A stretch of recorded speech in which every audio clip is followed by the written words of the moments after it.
All right. Today I got an amazing human being, a friend of mine that I met because of really the fact that he has one of the biggest and most spectacular Amazon events of all time. And he was generous enough to actually ask me to speak there. And so I spoke, and it led to a bunch of stuff. And so we'll talk about that. But he's also a successful startup, Amazon private label seller. He has a sourcing agency for talent overseas, which is a phenomenal agency. He's hired some top talent, not just like kind of worker bee type of people, just an extremely, extremely good thing. And he's doing a lot of stuff. We're going to talk about it. But Jared Orkin, AMZInnovate, what is it? That one PrimeTracking, or I forget the name of this, but he sells GPS trackers, sells a bunch of stuff. Welcome to the show, brother. Thank you, Aaron. It's great to be here, and thank you for having me on the podcast. I'm really excited to talk about Innovate and everything else that you just said. And so, yeah, I'm extremely grateful to be here and for you to consider me for this podcast. And you are crushing it. You are to me one of the best sellers on Amazon, period. And yeah, happy to be here. Thank you, brother. Thank you. So, and that brings me now to actually, how did you start this entire journey of e-commerce? Like, where were you doing before the Amazon selling, and how did you find it? What's that journey look like? Great question. It's probably 12 or 13 years ago.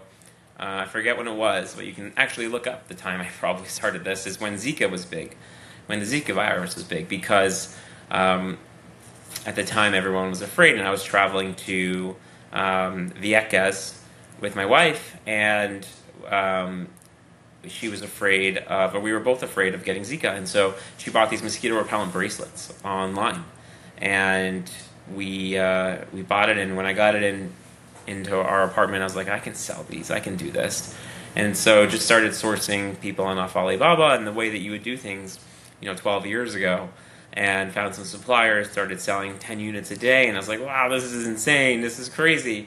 And got the bug for it and expanded from there. Realized, hey, what is something small that I can sell on Amazon that can fit, let's say, in a quarter of a shoebox that's very light and very small, that won't cost much for shipping and to store. And I looked through all my purchases and I'm like, oh, hey, I use Oral-B.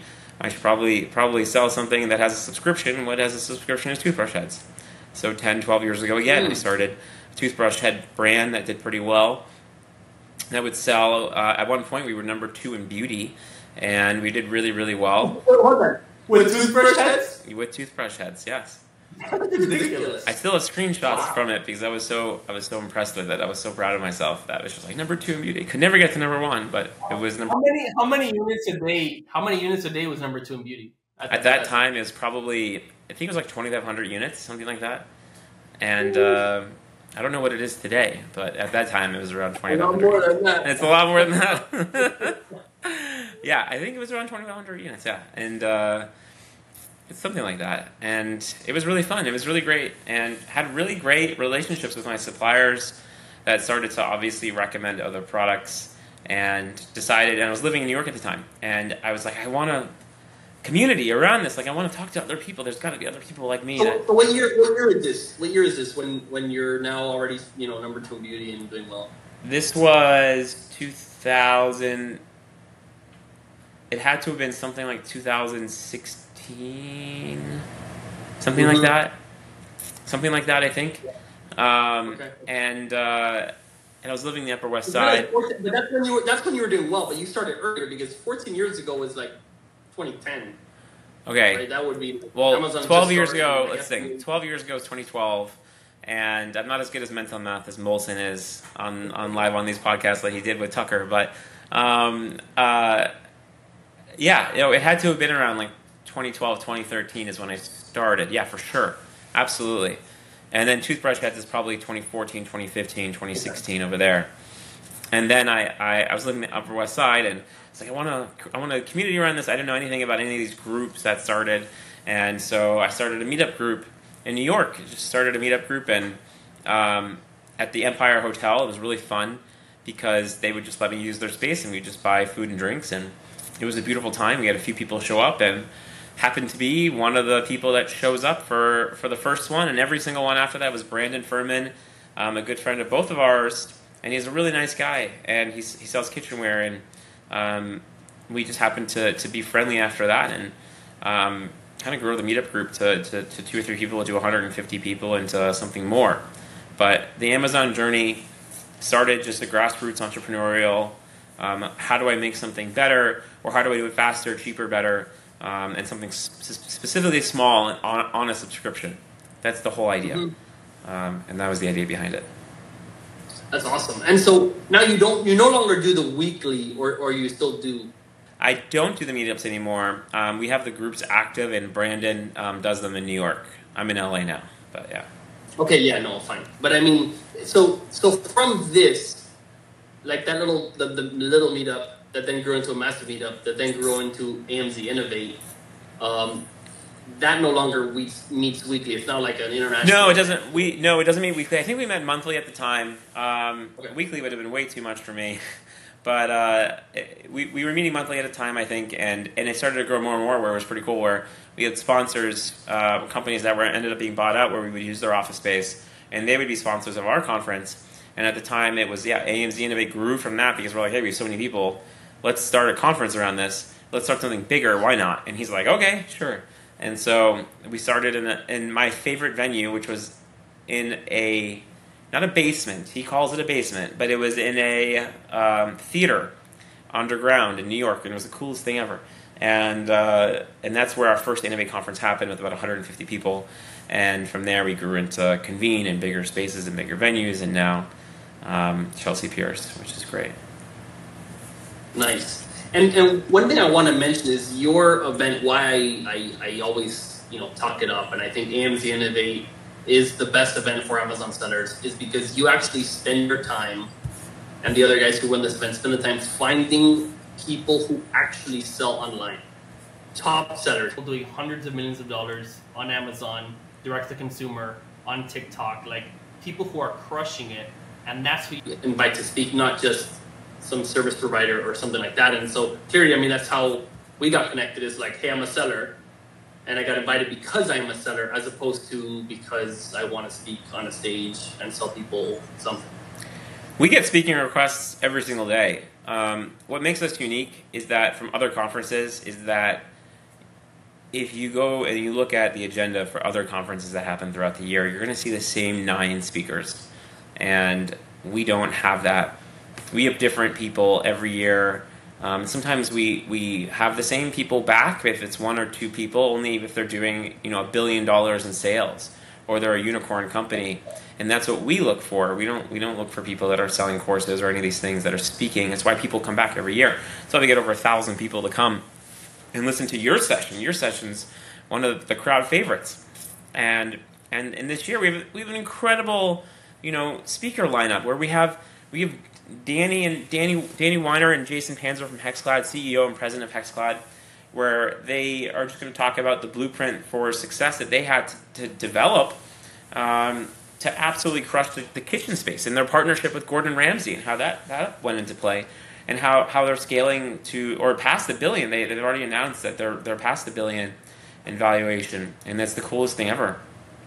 And we have Ben Yalom from True Classic. He's the man. He is the most. It's really hard to find someone who's going to grind it out more than him. And they recently have a partnership with Amazon where they're able to see some pretty cool back-end data from Amazon and what's working from Facebook to a True Classic landing page to Amazon. And I think he's going to talk about that and how we can see that data and what that data really means to True Classic and potentially to your brands too. And so that's some pretty cool information. Wow. And we have an incredible list. I mean, I'm not going to go through all of them, but Seema is incredible. She's one of the top spending agencies on the media buying side for e-commerce, hundreds of millions of dollars. And Kevin Gould is crushing it. Combo Ventures, which is Glamnetic as well. High-end fashion, Jack Savage, Everyday Dose. Basically, it's mushroom coffee. And this guy has the coolest office on earth. His office is in a warehouse. And he has in his warehouse, it's actually in the warehouse, on the floor of the warehouse, and he has a sauna, he's got a cold plunge, he's got, different little rooms on the warehouse, differently purple lighting and red lighting. It's the coolest thing. and it's really cool. And then we have Rafe, who's incredible at TikTok, and we also have another TikTok person coming who spends. It's one of the top 5 spenders on TikTok. Period. They spend, I think, it's about $500,000 a day going to TikTok Shop, and they'll share some of their creatives and what's working there and what's not working, and how to grab the affiliates, grab the influencers, and grab their codes, and to scale on what's working, because that's what's working. And that's incredible. Hold on, $500,000 of advertising spend on TikTok per day. That's just one of the speakers you're going to have.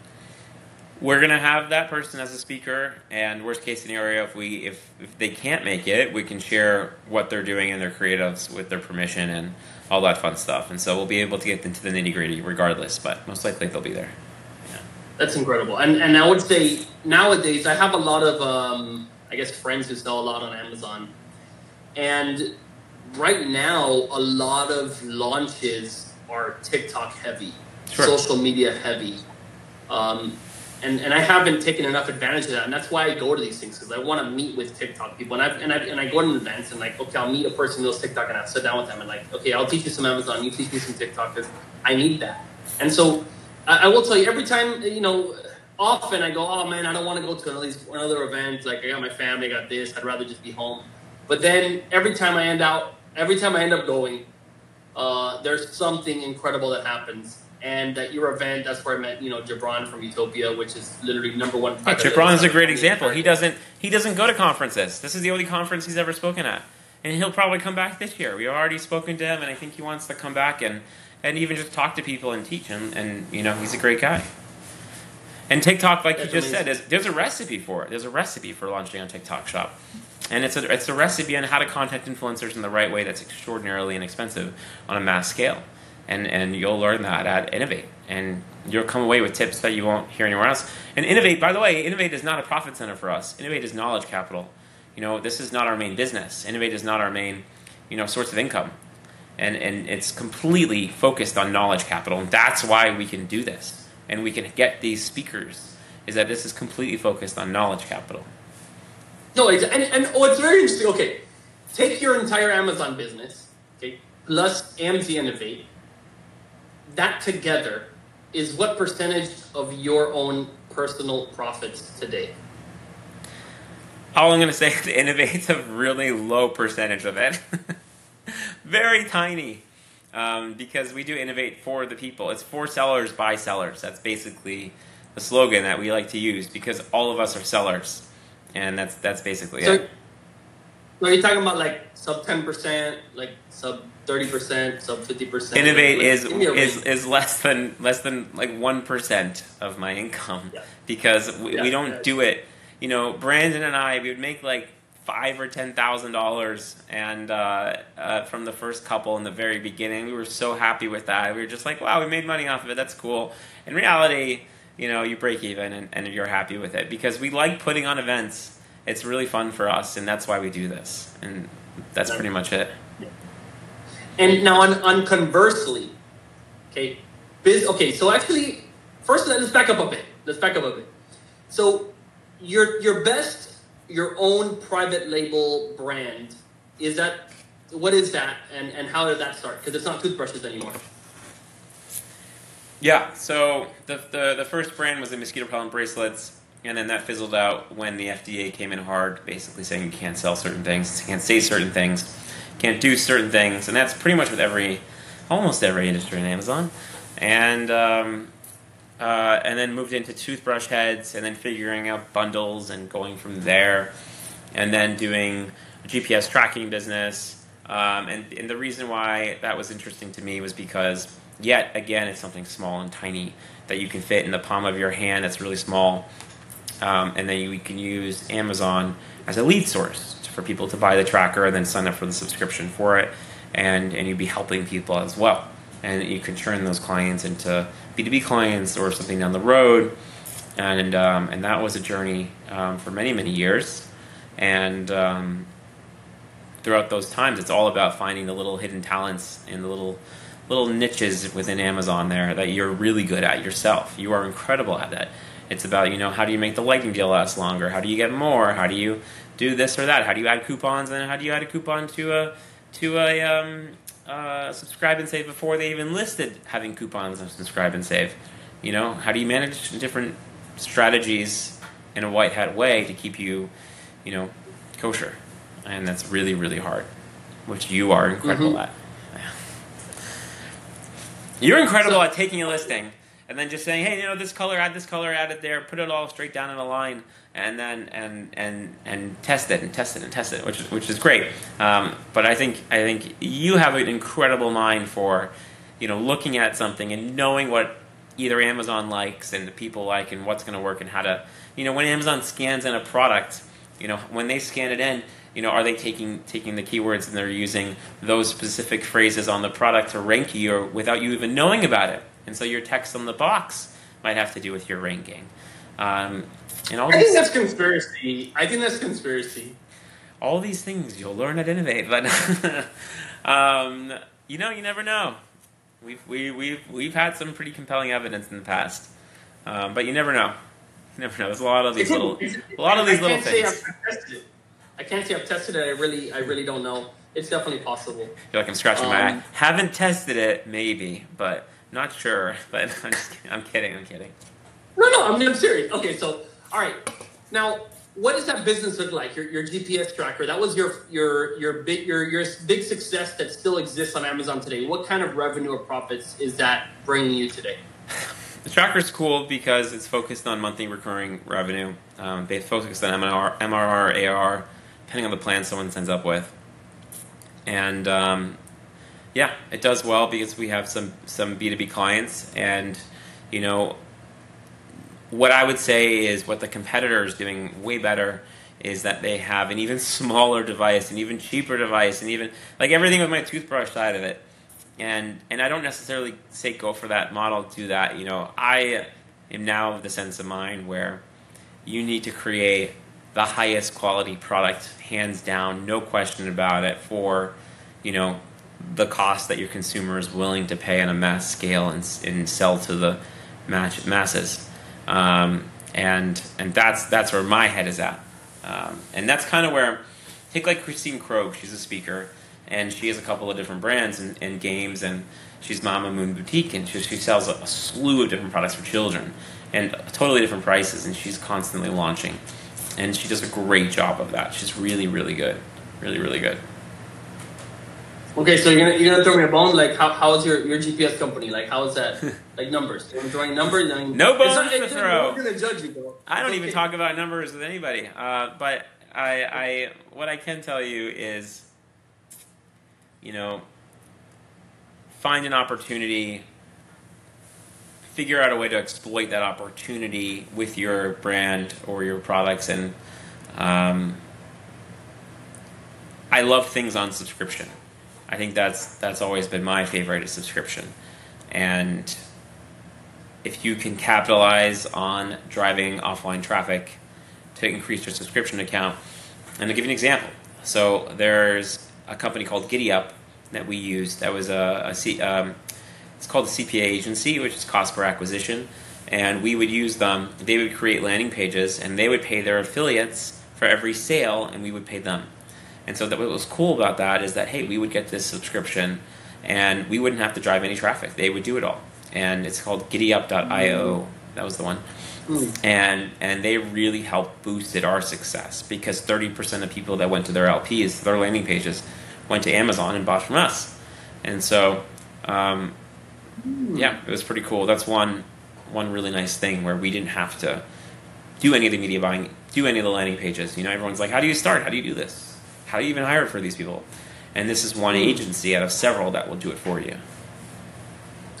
I'll have to try them. That sounds amazing. I mean, I know this model. I know someone who's doing over like hundreds of millions of dollars for this model, and I've never been able to make it work. But I also don't have the same media buyer. So here you can outsource it with an agency. What's cool with them? They have media buyers all over the world who are specialized in the niche that you sell in. So if it's kitchen, right? So they'll create a bundled offer for 1, 2, or 3 of the items that you sell.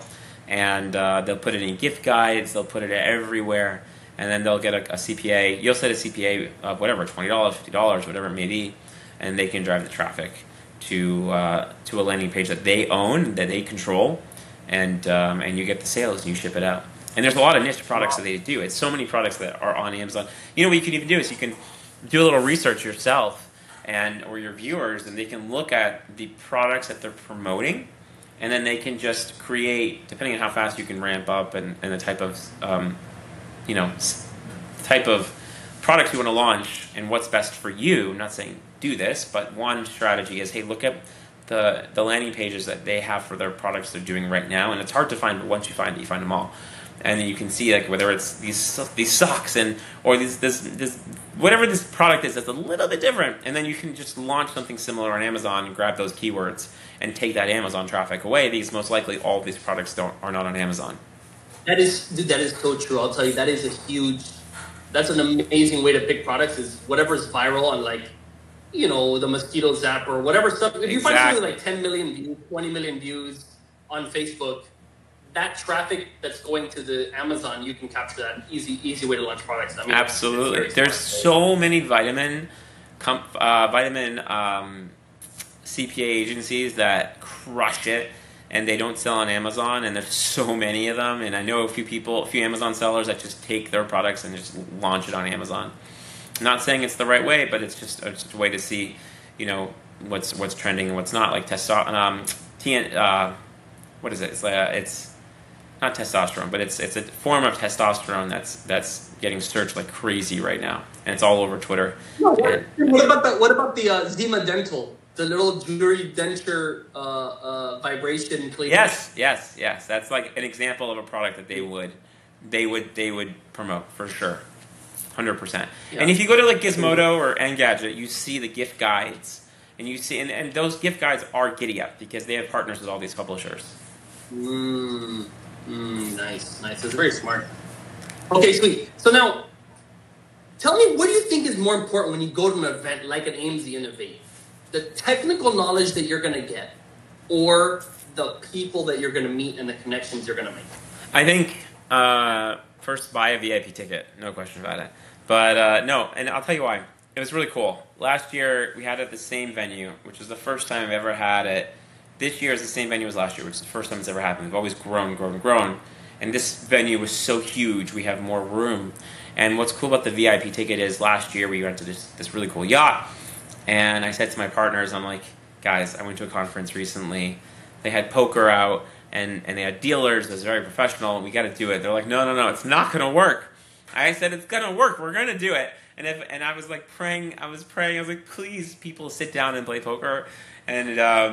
And so we're on the top level of the yacht. We have 8 or 10 poker tables, right? So it's 9 people, so that's 90 people. And all of a sudden, people start sitting down, and the tourney starts. And then we were giving a few $1,000s to charity of the person who won.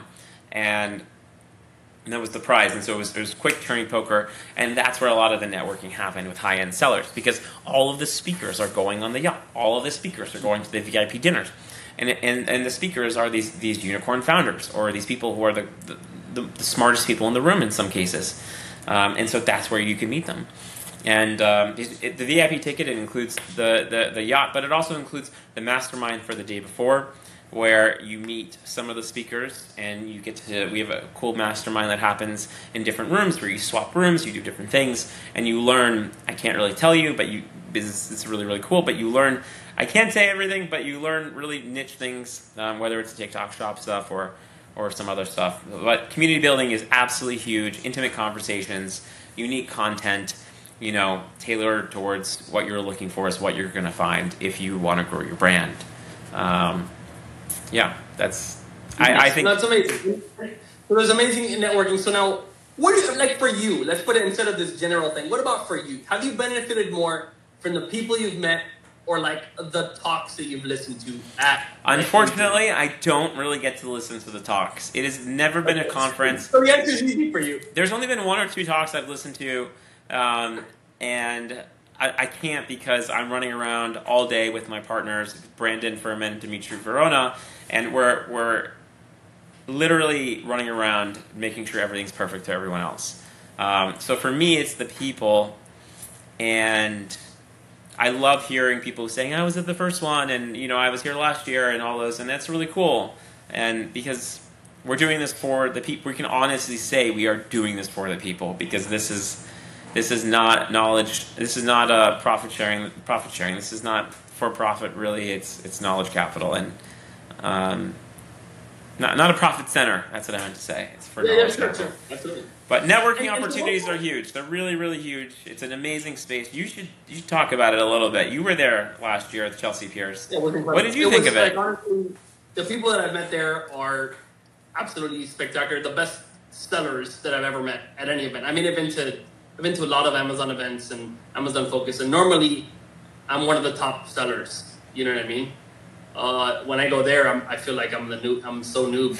I'm like noob. You know what I mean? Like I'm like a baby next to these guys. But it's okay, because that's the point. Like, you want to be in a room where you have these people above you, and then they also have different areas, because possibly, hey, there's maybe a 9-figure seller there that I do more on Amazon than they do, because they focus on D2C. So there's still something we can share. But there's that ability to share at a high level, because so many people are actually extremely successful there. And I've talked to people that are just starting or whatever, and I'm still happy to give them tips and talk to them. So I do think it is a phenomenal event. No other event has that level of sellers in a concentrated space. What is your typical speech about, Aaron, when you go on stage? Like, what is the title? What's the title that's usually used? I basically take someone's Amazon listing and I take a dump on it. Specifically, you rip it apart, but yeah. So, I mean, look, the last 2 talks that I did was the Amazon listing teardown, which, I basically just analyze someone's listing, do it live in front of people, and I've had time. A lot of times I do these like on right as it goes, right? Like, I'll look at it, open it, and I might do that for somebody. Hey, look at my listing. But when I go to this one, I spend time and I do a full presentation about how can a listing be improved and make it funny, because the reason why it's so comical, these listing teardowns, is because the seller themselves, if they spent 1 hour looking at their own listing, they would find a lot of the things that I find, because it's so obvious if you open and look at it. The issue is blindness, though. It's blindness. You're blind to it. People, You look at it so much. They're blind to their own, what is it? Your crap doesn't smell like roses or whatever, right? Like, people think it does. People think that, I don't know, it's perfect. I did it. It's amazing. I worked on whoever. But if you went and spent time and looked at what was there, people would find that they know their own flaws and they can fix them if they did it. And so that's what the talk is about. Introspection of your own Amazon listings. What can be found in them to improve it? And of course, give some people some laughs, because the kind of mistakes are very comical, honestly. You were phenomenal. You found one person's tray. It was like a baby tray, and then you called them out in the audience, and I may have forced them to stand up. It was great. And then you found competitors of theirs, and then just gave them so much feedback that could have completely changed the game for them. So that was pretty cool. Absolutely. And by the way, I mean, I will say it's really for everyone else, because the one person that gets chosen, they'll usually make some changes, but I would say based on the talk, they make about 20 to 30% of the changes. Isn't that crazy? Why do you think that is? I think it's because, I don't know, man. I wish, like, I see it and I'm like, oh, dude, I just gave you the full breakdown. But that's only a part of it, you see? Because as a business owner, as an entrepreneur, you have to, having an idea is a small percentage of the game. The execution is the bigger piece. So I think the people who did the best are ones where maybe I didn't point it out, but they took that info and then did their own teardown on their own listings on that idea, right? And they can have their own improvement. And I think it's about what's it called? Total responsibility. There's a book called Total Ownership, Complete Ownership, whatever that book, Extreme Ownership. There you go. That military book. It's an amazing book. But he basically says, listen, it's not me who's going to fix your listing, dude. It's you, right? But I'm just giving you an idea of how to do it. And people who take that information and say, I will fix it, and then go and do it, those are the ones who are going to benefit the most. And other people are going to be like, oh, this one was easy, do the couple of easy things. But hardly are people going to reformulate their whole product or redesign the product. Like, a lot of the harder changes, people go, and they don't think I can be number one. A lot of these changes start with, I'm going to have the best product. I will be the top. I'll be the best seller. And then if you act that way, it means you're going to do all the changes and more. And the people who do that, they're speakers on the stage, in a few years. right? That's the type of extreme ownership that will land you to have top bestsellers. What do you think is the best strategy? Do you think it's the best strategy to be the best seller, or do you think it's the best strategy to be number 3 and number 4? I think you always need to go for number 1. Always. You need to go for number 1. Enter markets where you can be number 1. So if it's like your first product, second product, third product, yeah, you're not going to be number 1 in like bed sheets, bro, or like you're not going to be number 1 in vitamin C serum. He crushes it. He does really well. I should have him speak this year. Actually, he's a good dude. Yeah, absolutely. So, like to get there, that's going to take you 10 years, right? If you're dedicated and you don't stop, and you might get there in 10 years. Okay, cool, right? That's awesome, but that's not where you would start. Like, that's not where I'm going to start. I'm going to start at where I'm going to be number 1, right? And so, depends on your capital. If you have a total of $5,000 to start, or your next product launch is going to be $20,000 in budget, well, pick somewhere where you can become number 1 and take that market, and then you have a win. It's like you take your Olympic gold medal. You're like, yo, I'm the number 1 of selling asparagus servers, okay? I love this as example because the entire subcategory in Amazon has 5 sellers. Okay? It's an entire subcategory in Amazon, asparagus servers. And the top seller sells like 3 a month. Okay, so you want to be a number 1 bestseller, make an asparagus server, become number 1, and then you'll be like, dude, I can be number 1 bestseller, and then take one that's a little bigger market, and then eventually you can tackle big markets with a lot of revenue. But I think no matter what, who would go and say, I'm going to go in this battle and I'm going to become number 10? I'll be happy with number 10. No, you want to go for number 1, at least of that type, right? Like there's these little boards, right? Like I have this little board in my, it's called a boogie board. I don't know. Like it's this little thing where you write and you see like, it's amazing. It's like a notepad, but digital sort of. And you clear, it's amazing. You may not become the number 1 board of that, but if you're going to go in the market, maybe you have a mini one. You're the first and last mini one. Or maybe you could do one that's the size of the wall. And you'd be like, dude, no one has one that size. So as soon as you start selling, you're number 1 and you create a new market. Like, you want to be the best at something. Otherwise, you don't benefit, right? You either need to be the absolute best or the absolute cheapest. Being in the middle, you don't get the benefit, right? You get the benefit on the downturn of economy if you're the cheapest and also the best, because some people say, oh, I don't want the best. But if you're in the middle, somewhere mediocre, like everything goes down and then the lowest price gets a lot of sales and the top gets a lot of sales and the middle guys kind of die out. So I would say whatever you're going to sell, yeah, be number 1, dude. I mean, absolutely. Love it. It's great, and I think it's fantastic. I think that's great. If you're gonna have a conference, bro, you gotta have the number 1 conference in the world, like for Amazon. Like if you're gonna do it, which there you go. See, you do it. You're number 1 conference, bro. We focus on skills and strengths of speakers and actionable insights on what they can provide. It's that simple. We look at all of the speeches beforehand. We look at all the presentations beforehand, and we tweak it a bit with the speaker. And it's all about actionable insights. We have an incredibly beautiful venue on the water, floor to ceiling windows, all glass, and it's an incredible opportunity. It really is. And I'll tell you the dates of it. I should probably share that. Talk about the dates, absolutely. This year, so it's at Chelsea Piers, and it's October 29th and 30th at Pier 60. You're going to have over 1,000 people there. And the whole idea, like you said, foster new relationships, ignite creativity, and completely boost your brand into Q4. And what's cool about this is that you can just go up to Aaron in this conference, or you can go up to other people that we know or don't know, and just say, hey, what's your Q4 strategy? And then when they give you some high-level answer, right, you can say, okay, break that down for me. And tell me what that means, and tell me how you do it, and what the strategy is, and as you talk to them more. And so, because you have like 2.5 days to do this, and you might even find your next business partner at this conference. Yeah, that's what I was trying to... Dude, what did you find? I know you have some business partners now. Some like super crazy. I will say this: at my first Innovate, I found my business partner for business, and it did great. And he is like the nicest guy ever. And then so from that show I did However, one of my business partners now knew about the show. I didn't meet him there, but I knew about it, and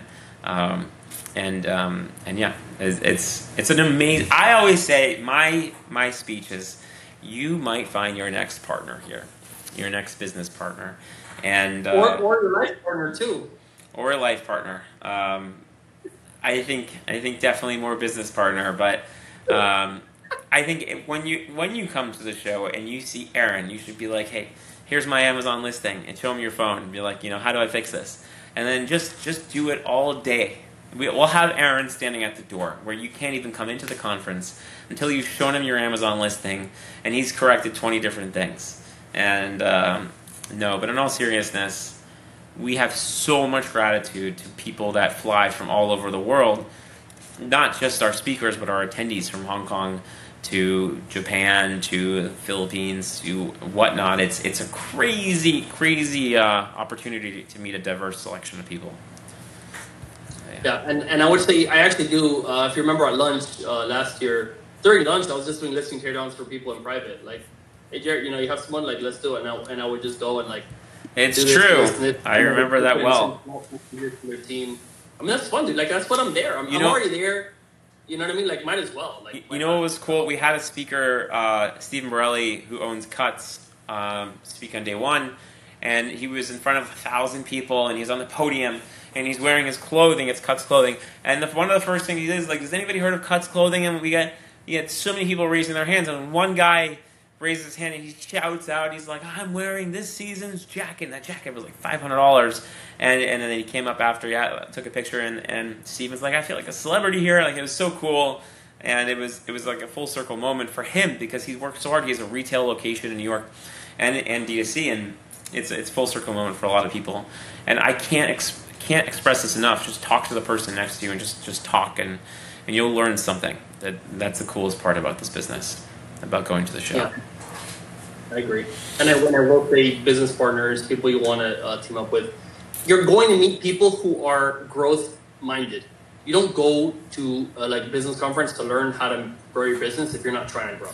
If you're a very status quo, complacent person who just wants to kind of keep things, you're probably not going to be going to the event. So if you want to find someone who wants to grow with you, you can find someone on your level, make groups together, and grow, and come back and talk to them. So anyway, I really love the event. I will be there. Happy to talk to guys that are going there. And then we'll have a code in the description here for people to get a discount to go to AMZInnovate. The code will be Aaron with $100 off.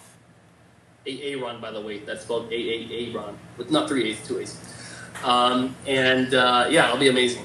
So guys, really, I really suggest to sign up. And then if you want to talk about your sourcing agency, anything about that, now's the time. Yeah, no, it's all good. The main focus is the conference, and yeah. So one last thing I want to mention is when I moved out to LA, I did the same thing with New York. I didn't have a community of people over here, and so I kind of started my own. However, I made it a little bit more niche with higher end sellers, and I started off with some incredible people. David Guillaume from Airworth Organics, Jeremy Thurswell from Kitsch, and Ellie Kroll from PharmaDoc, Logan from Physician's Choice, and I know I'm missing a few people. And we all had lunch, and we all stayed in touch after that. And then we all kind of just, round robin of questions constantly throughout the last 5-6 years. Ashwin from Wow Skin Science, and we all just kind of pegged each other with questions all the time, and just seeing how we can make each other better. So my only feedback and advice is, get that little group of friends and figure out how you can make each other better. And that's my secret sauce. And there's no shortcuts. There's zero shortcuts to anywhere worth going in my mind. And that's all I got. I agree. And that's good advice, guys. Find people, and honestly, don't know where to start. AMZInnovate is the easy one. You want to do the hard route, do your own meetup. You probably should do your meetup anyway. Why not? If you want to see people, or join a meetup nearby. Join Jared's if I don't know if you go to the LA one, but New York, whatever. Find a meetup, talk to people. Literally, just get out of your house, bro. Stop spending all your time. Get out of your podcast room, Aaron. Come on.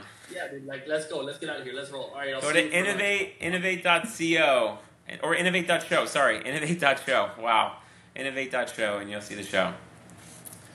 All right, guys. That was Jared Orkin, an amazing entrepreneur, just a fun person, wanting to help others, literally making less than 1% of his income on a ridiculously hectic time for you guys to meet people, and also for him to meet people, because he's meeting business partners, just people to do business with, blah, blah, blah. Like, this is a selfless and a selfish time. Go to meet others to help you achieve your dreams, and you help them achieve their dreams. This is called community. We are in the human race and have people around us for a reason. All right, guys, I'm very happy to see you guys there. Until next time. Take care.